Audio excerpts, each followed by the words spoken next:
असेच क्रिस्पी आणि tasty French fries तुम्हालाही घरी बनवायचे आहेत का? चला तर मग मी तुम्हाला रेसिपी दाखवते. मी इथे 2 मोठ्या आकाराचे बटाटे घेतलेले आहेत.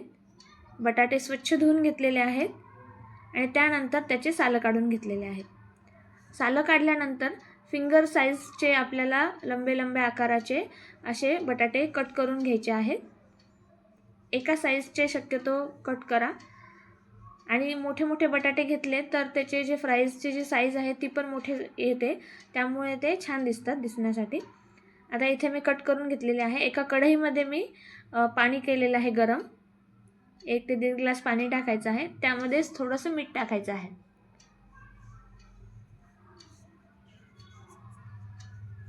आता त्यामध्ये आपले सगळे फ्राईज आपण जे कट केले होते बटाट्याचे काप ते आपल्याला त्यामध्ये सोडायचे आहेत. पाण्यामध्ये 5 मिनिटं आपल्याला हे जे बटाटे आहेत ते उकडून घ्यायचे आहेत. उकडल्यानंतर म्हणजे हे हाफ बॉईल झाले पाहिजे, जास्त बॉईल करायचे नाही आहे, कारण की मग ते तुटतात. तर हे बॉईल करून घेतलेलं आहे मी. बॉईल केल्यानंतर एक स्वच्छ कपडा घ्यायचा आणि त्या कपड्यावरती हे पूर्ण फ्राईज टाकून द्यायचे. त्याच्यामध्ये कुठल्याही प्रकारचं थोडंही पाणी असायला नाही पाहिजे. पाणी असेल तर ते व्यवस्थित आपले क्रिस्पी होणार नाहीत. त्याच्यातलं पूर्ण पाणी जे आहे ते आपल्याला पुसून टाकायचं आहे. असे टॅप टॅप करून मी पूर्ण पाणी काढून घेतलेलं आहे आणि जे चाळणीमध्ये ठेवलं होतं ती पण पुसून घेतली, म्हणजे पाणी कुठल्याच प्रकारे त्याच्यामध्ये राहायला नको. तर ते व्यवस्थित मी जे आहे ते कपड्यांनी पुसून घेतले आहेत, म्हणजे त्याच्यात कुठल्याही प्रकारचं आता पाणी नाही आहे. पुसल्याच्या नंतर त्याच्यामध्ये आपल्याला थोडंसं मीठ आणि आपला कॉर्नफ्लॉवर जो आहे तो टाकायचा आहे.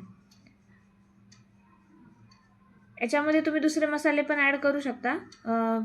लाल मिरची टाकू शकता जर कोणाला तिखट हवे असतील तर.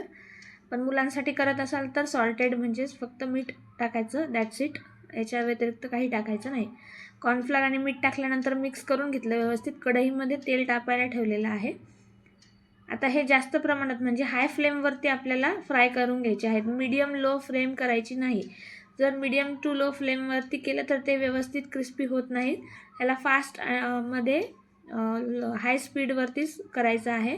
तर हे सगळे फ्राईज जे आहेत ते मी त्याच्यात टाकून घेतले तेलांमध्ये. आता थोड्या वेळाने जे आहे जे ते आपल्याला व्यवस्थित हलवून घ्यायचं आहे, म्हणजे व्यवस्थित एकसारखे जे आहे ते तळले जातील. एक 5 ते 7 मिनिटं तेलामध्ये जे आहे ते व्यवस्थित फ्राय करून घ्यायचं.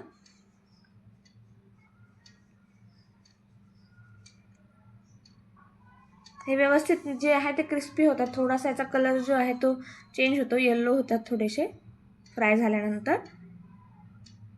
आता हे फ्राय झाल्यानंतर व्यवस्थित तेल जे आहे काढून एका प्लेटमध्ये काढून घ्यायचे आहे आणि आपले जे फ्राईज जे आहेत ते रेडी आहेत. जर तुम्हाला अजून जर दुसऱ्या दिवशी जर बनवायचे असतील तर आपण काय करायचं, कमी फ्लेमवरती फ्राईज जे आहेत ती सगळी प्रोसेस सेम करायची. फक्त फ्राईज एकदा 5 मिनिटासाठी तळून घ्यायचे, हाफ फ्राय करायचे आणि त्यानंतर फ्रीझरमध्ये ठेवायचे, डीप फ्रीजमध्ये.